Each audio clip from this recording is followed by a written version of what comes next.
In this video, I shall teach you translation.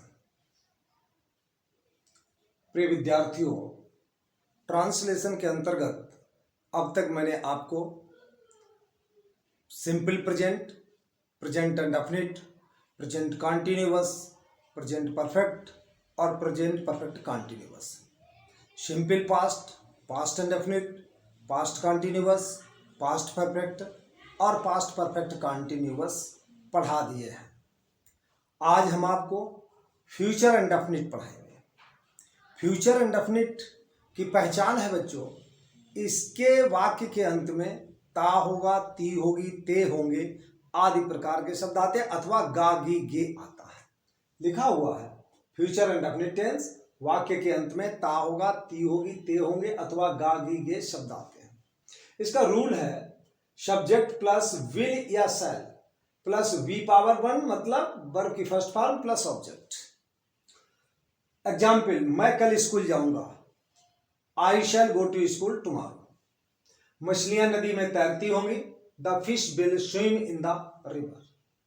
बच्चों note यहां लिख दिया है कि shall is equal to I and we, अर्थात शैल का प्रयोग आई और वी के साथ होता है। शेष सभी सब्जेक्ट आई और वी को छोड़कर विल का प्रयोग होता है। लिख दिया will is equal to all kinds of subjects living I and we. Living I and we, I और वी को छोड़ करके सभी सब्जेक्ट्स अर्थात कर्ताओं के साथ विल का प्रयोग होता है।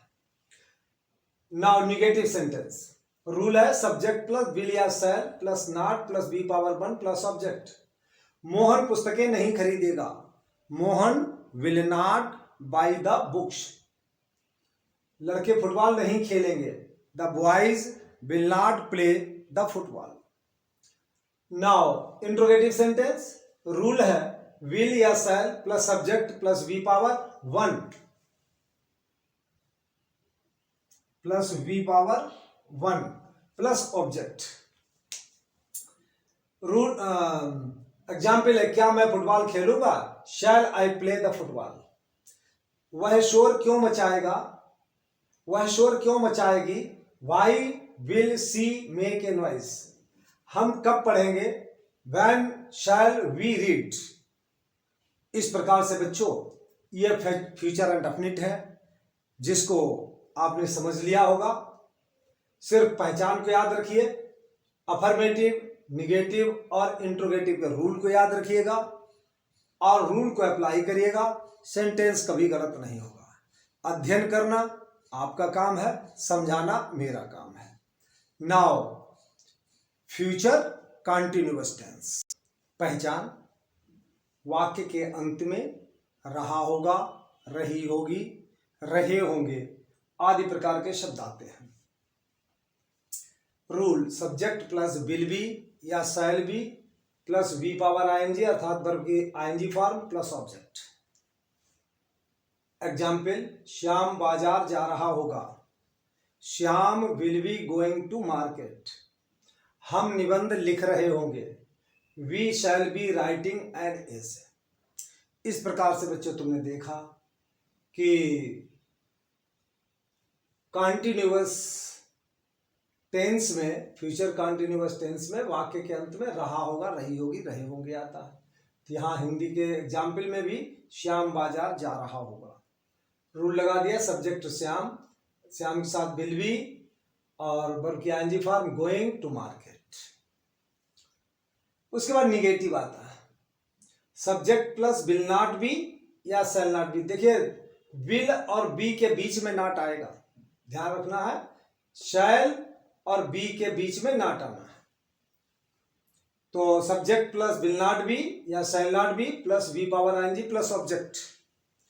तुम पतंग नहीं उड़ा रहे होगे, you will not be flying the kite.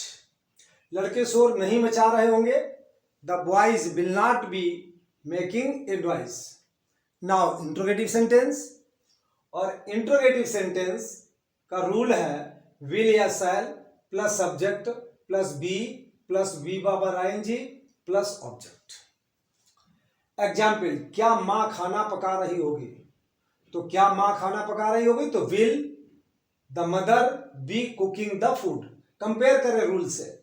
Rule में पहले लिखा है विल या शैल, तो मदर के लिए विल आएगा, तो विल, फिर सब्जेक्ट द मदर, फिर उसके बाद बी, फिर उसके बाद वी पावर एनजी अर्थात कुकिंग, फिर ऑब्जेक्ट द फूड।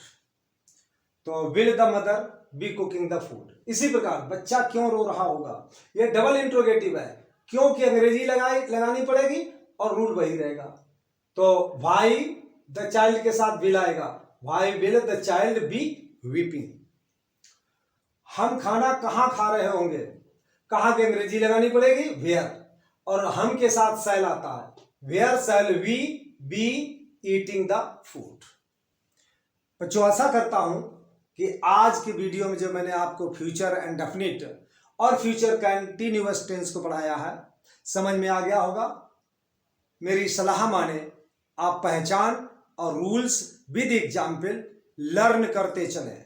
यदि आप लर्न कर लेते हैं तो निश्चित रूप से आपका ट्रांसलेशन गलत नहीं होगा, और यदि ट्रांसलेशन अच्छी तरीके से आता है, पहचानना भी आता है, तभी आप active, passive, direct and indirect speech, अन्य तमाम ग्रामर के पार्ट्स हैं जिनको आप समझ सकेंगे, अन्यथा आप अनुमान से गलत ही कर देंगे।